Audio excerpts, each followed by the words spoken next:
Bonjour Monsieur Hever, ravi de vous revoir. D'après les actualités internationales, l'antisémitisme est en hausse. J'aimerais en discuter avec vous. Quel est votre avis sur le sujet?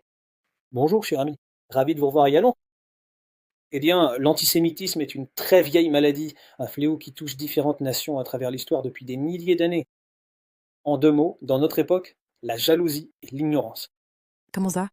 Au moins, dans notre histoire, on entend toujours, eh bien, mon médecin est juif, mon avocat est juif, mon dentiste est juif, mon banquier est juif, mon chirurgien, et ainsi de suite. Un autre exemple, il y a eu 615 prix Nobel et le peuple juif en a obtenu 220. 25%. Les juifs ne représentent que 0,2% de la population mondiale.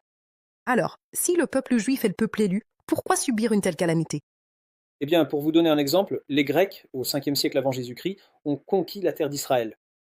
Ils ont permis aux Juifs de faire ce qu'ils voulaient et ils n'ont pas imposé de règles particulières. Et il n'y avait alors pas d'antisémitisme. Puis, petit à petit, les Juifs se sont assimilés et ont adopté la culture et la religion grecque. Ainsi, peu à peu, les Juifs oubliaient leur identité juive. Donc, sans les quelques croyants juifs, la religion juive aurait été complètement effacée.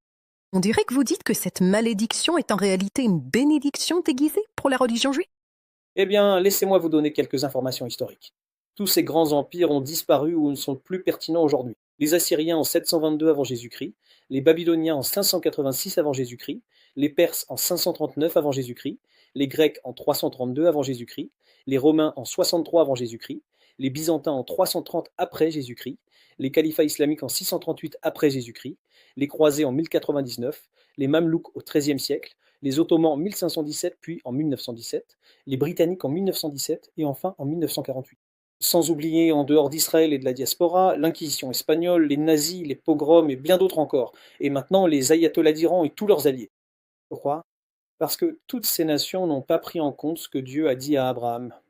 Je bénirai toutes les nations qui te béniront, et je maudirai les nations qui te maudiront.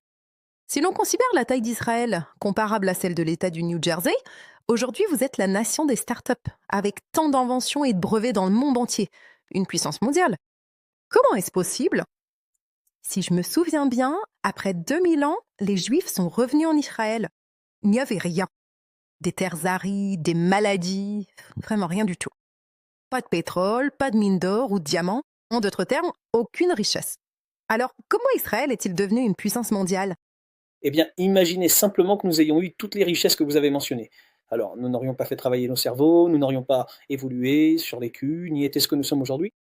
Comme un enfant qui ne connaissait pas la calculatrice et qui faisait tous ses calculs de tête, entraînait son cerveau et ne comptait pas sur une machine pour calculer. Donc, voyant qu'il n'y avait rien sur cette terre, les gens ont fait travailler leur cerveau. Et petit à petit, nous sommes devenus la nation des startups.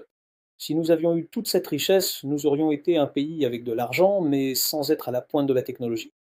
Si les nations sont intelligentes, elles seront très amicales avec Israël, comme avec les accords d'Abraham et les États-Unis. Alors elles bénéficieront des bénédictions de Dieu comme promis à Abraham. Messieurs Yezer, c'était très intéressant. Merci d'avoir partagé vos points de vue intéressants. J'espère que nous nous retrouverons pour un autre sujet passionnant. Prenez soin de vous.